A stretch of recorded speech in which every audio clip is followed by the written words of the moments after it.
IPhone ইউজারদের তো charging এর সমস্যা, তাদের জন্য এই যে সমাধান, এইটা দেখেন চার্জ হইতেছে এবং আমি এভাবে কিন্তু ইউজও করতে পারবো। এটা সবচেয়ে বড় বিষয় হচ্ছে এটা কর্ডলেস বা তারবিহীন।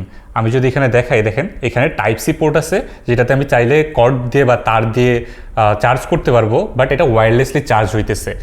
এর ফলে আমি কিন্তু খুব সুন্দরভাবে হাতে রেখে ফোনটা ইউজ করতে পারতেছি এবং যাবতীয় সব কিছু করতে পারতেছি। আর আমার হাত যেহেতু মোটামুটি বড় আছে, ছোট হাত হলেও সমস্যা নেই, এই যেভাবে আপনারা কিন্তু হাতে ইউজ করতে পারবেন।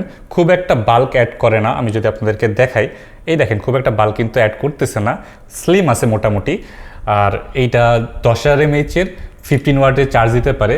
সো আপনি যখন ফোন চালাচ্ছেন, এটা আপনার একটা এক্সট্রা পাওয়ার ব্যাংক হিসেবে কাজ করতে পারে। অন্য কাউকে পাওয়ার ব্যাংক থেকে চার্জ দিতে পারবেন, মানে অন্য কাউকে না, অন্য কারোর ফোনকে চার্জ দিতে পারবেন। আর এটা যেহেতু ম্যাগনেটিক, এটা সহজে পড়ে যাবে না। আমি যদি ধাক্কা দিই, এই দেখেন, আমি যদি ঝাঁকি দিই, এটা কিন্তু পড়তেছে না, মানে আমার এটা, এই দেখেন এটা কিন্তু পড়তেছে না। সো ম্যাগনেটিকলি এটা কানেক্টেড থাকবে, সো পড়ে যাওয়ার কোনো ভয় নাই। সো আইফোন 12 জেন থেকে আপনারা এটা ইউজ করতে পারবেন। এর পাশাপাশি এটা কিন্তু কভারের উপরে ইউজ করা যায়, ম্যাক্সেপ যে কোনো কভারের উপরে দেখেন এটা ইউজ করা যায়। এই যে আমি ম্যাক্সেপ কভারের উপর ইউজ করতেছি এবং এটা স্টিল চার্জ হইতেছে। যদি আমি আরেকবার দেখাই,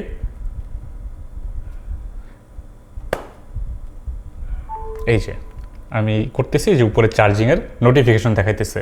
সো এটা কিন্তু চার্জ হতে থাকবে, এটা আপনি পকেটে রাখতে পারেন, হাতে রাখতে পারেন, এভাবে রেখে দিলে ফোনটা চার্জ হতে থাকবে। আপনারা যারা অ্যাপেল ইউজার আছেন, যারা সবসময় ব্যাটারি ব্যাকআপ নিয়ে চিন্তায় থাকেন, তাদেরকে আর প্যারা করতে হবে না।